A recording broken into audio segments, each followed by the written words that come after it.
പൊട്ടിച്ചിരിച്ച മാലാഖ കുഞ്ഞ്. പണ്ട് ഏതാണ്ട് 2020 വർഷങ്ങൾക്ക് മുൻപ് തണുപ്പേറിയ ഒരു ഡിസംബർ രാത്രി. അന്ന് അതിന് ഡിസംബർ എന്നൊന്നും അല്ലായിരുന്നു പറഞ്ഞിരുന്നത്. മാലാഖമാരുടെ ഭാഷയും കലണ്ടറും ഒന്നും എനിക്ക് വശമില്ലാത്തതുകൊണ്ട് നമുക്ക് നമ്മുടെ കലണ്ടർ തന്നെ ഉപയോഗിക്കാം. ഭൂമിയിൽ ഒരു കുഞ്ഞ് ജനിക്കുന്നതിനുള്ള ഒരുക്കത്തിലാണ് സ്വർഗത്തിൽ ഒരു കൂട്ടം മാലാഖമാർ. ഈ ഒരുക്കം ഇന്നും ഇന്നലെയും ഒന്നും തുടങ്ങിയതല്ല. ഏതാണ്ട് 4000-ഓളം വർഷങ്ങളായി മാലാഖമാർ ഒരുങ്ങിയിരിക്കുകയാണ്. അന്ന് ആദത്തെയും ഹവയെയും ഏദൻ തോട്ടത്തിൽ നിന്നും പുറത്തു ചാടിച്ച അന്ന് മാലാഖ വൃന്ദങ്ങളുടെ അധിപനായ യഹോവ മനുഷ്യർക്ക് ഒരു രക്ഷകനെ അയക്കാമെന്ന് വാഗ്ദാനം കൊടുക്കുന്നത് മാലാഖമാരിൽ ഭൂരിപക്ഷവും കേട്ടതാണ്. അന്നു മുതൽ അവരെല്ലാം ഒരുങ്ങി ഇരിക്കുകയാണ്. കാരണം എന്നാണ്, എപ്പോഴാണ്, എവിടേക്കാണ്, എങ്ങനെയാണ് രക്ഷകനെ അയക്കുവാൻ യഹോവ തീരുമാനിക്കുന്നത് എന്ന് അറിയില്ലല്ലോ. അനുസരണക്കേട് കാട്ടിയ ലൂസിഫറിനും കൂട്ടുകാർക്കും പറ്റിയ അബദ്ധം എന്നുമെന്നും മാലാഖമാരുടെ ഓർമ്മയിൽ ഉണ്ടുതാനും.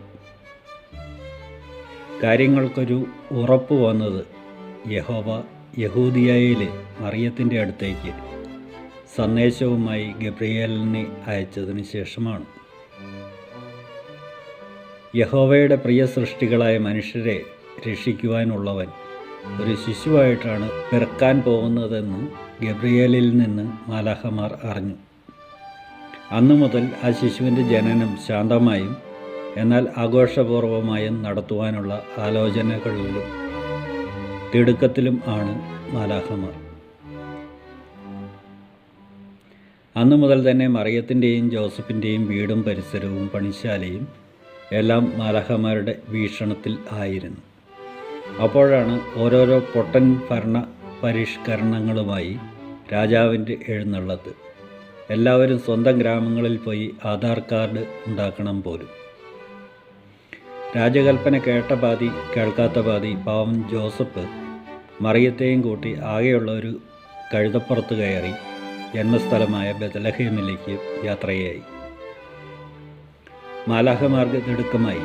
ഇത്രയും നാളും ചെയ്ത പണിയെല്ലാം വെറുതെയായിരിക്കുന്നു. ഇനിയിപ്പോൾ ബെത്ലഹത്ത് സൗകര്യങ്ങളെല്ലാം ഒരുക്കേണ്ടിയിരിക്കുന്നു.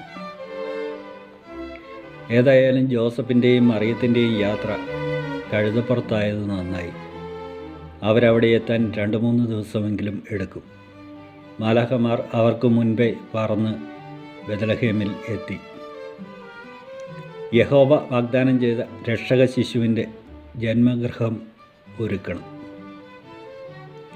മാലാഖമാർ ആരുടെയും ശ്രദ്ധയിൽപ്പെടാതെ ബെത്ലഹേമിലെ ഓരോ ഹോട്ടലും ഓരോ വീടും കയറിയിറങ്ങി. എവിടെയും സ്ഥലമില്ല.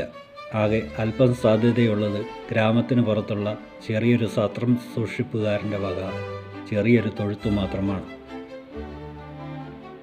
മാലാഖമാർ പെട്ടെന്ന് തൊഴുത്തെല്ലാം വൃത്തിയാക്കാം എന്ന് കരുതി പണി ആരംഭിച്ചു.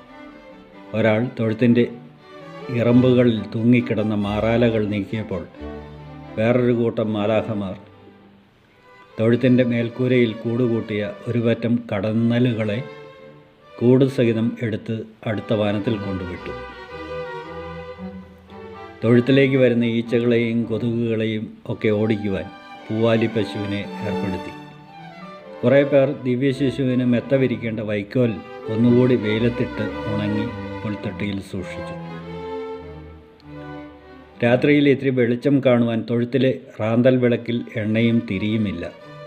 കുറേ മിന്നാമിന്നികളെ വിളിച്ച് ആ കാര്യവും സാധിച്ചു. പിന്നെയുള്ള ഒരു ശല്യക്കാരൻ തൊഴുത്തിൻ്റെ തറയിലുള്ള ഒരു മാളത്തിൽ താമസിക്കുന്ന ചുണ്ടനെലിയാണ്.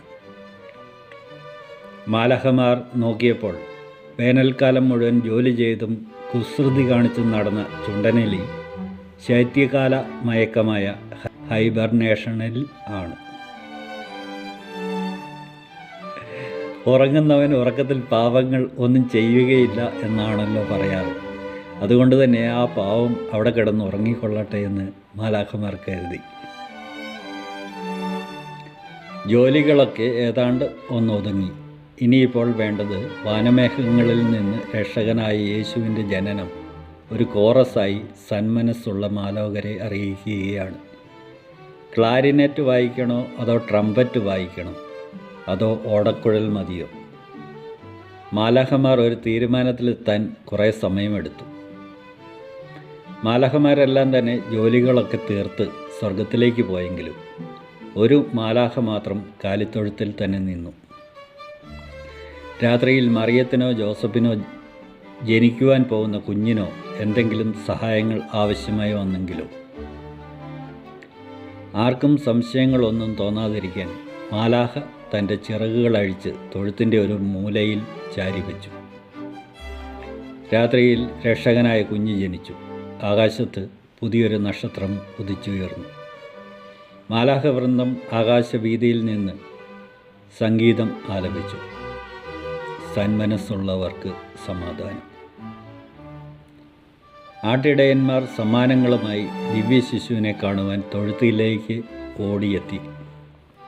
കുഞ്ഞിന് ശല്യമുണ്ടാക്കാതെ, അവൻ്റെ ഉറക്കത്തിന് ഭംഗം വരുത്താതെ വളരെ മൃദുവായ പാദപതനങ്ങളോടെയാണ് ആട്ടിടയന്മാർ എത്തിയതെങ്കിലും തൊഴുത്തിലെ തറയിൽ വിരിച്ചിരുന്ന തടിക്കഷ്ണങ്ങൾക്കിടയിലൂടെ തന്നെ ഒരു വയസ്സൻ ആട്ടിടയൻ്റെ ഊന്നുവടി നമ്മുടെ എലിയുടെ മാളത്തിലേക്ക് എത്തി.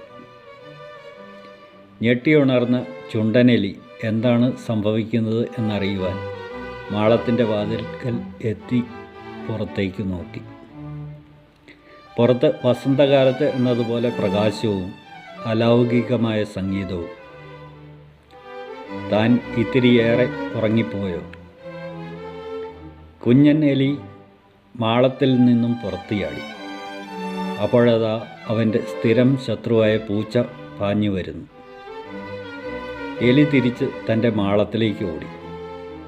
കഷ്ടം, നമ്മുടെ ആട്ടിടയൻ ചവിട്ടി നിൽക്കുന്നത് മാളത്തിൻ്റെ വാതിലിൽ ആണ്. ഒരു രക്ഷയുമില്ല. എലിയും പൂച്ചയും ആ കൊച്ചു തൊഴുത്തിനുള്ളിലൂടെ തലങ്ങും വിലങ്ങും ഓടി. തൊഴുത്തിലുണ്ടായിരുന്ന പശുവും കിടാവും ആടും കോഴിയും താറാവും എല്ലാം എലിയുടെയും പൂച്ചയുടെയും പരാക്രമത്തിൽ അസ്വസ്ഥരായി.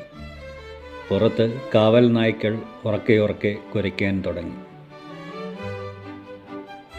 പൂച്ചയിൽ നിന്നും രക്ഷ നേടാൻ പരക്കം പാഞ്ഞ എലി നമ്മുടെ മാലാഖ ഊരിവച്ചിരുന്ന ചിറകിനുള്ളിൽ കയറി ഒളിച്ചു. എലി ഉള്ളിൽ കയറിയതും മാലാഖയുടെ ചിറകുകൾ എലിയെയുമായി പറന്നുയർന്ന് തൊഴുത്തിൻ്റെ മോന്തായത്തിൽ തട്ടി നിന്നു. എലി എങ്ങോട്ട് പോയി എന്നറിയാതെ പൂച്ച അവിടെയെല്ലാം പരതി നടക്കുന്നുണ്ടായിരുന്നു. തൻ്റെ ചിറകുകളുമായി കെട്ടിടത്തിൻ്റെ മേൽക്കൂരയിൽ നിൽക്കുന്ന എലിയെയും അവന് വേണ്ടി നിലത്ത് പരതി നടക്കുന്ന പൂച്ചയെയും കണ്ട മാലാഖയ്ക്ക് ചിരി അടക്കാനായില്ല. അവൾ പൊട്ടിച്ചിരിക്കാൻ തുടങ്ങി. അവൾ പൊട്ടിച്ചിരിക്കുന്നത് കണ്ട ജോസഫിന് ദേഷ്യം വന്നെങ്കിലും അദ്ദേഹം ഒന്ന് കണ്ണുരുട്ടി നോക്കിയതല്ലാതെ മറ്റൊന്നും പറഞ്ഞില്ല. മാലാഖയുടെ സ്വയം മറന്നുള്ള ചിരി കേട്ട് കുഞ്ഞു രക്ഷകൻ്റെ ചുണ്ടിലും ഒരു പുഞ്ചിരി വിരിഞ്ഞു.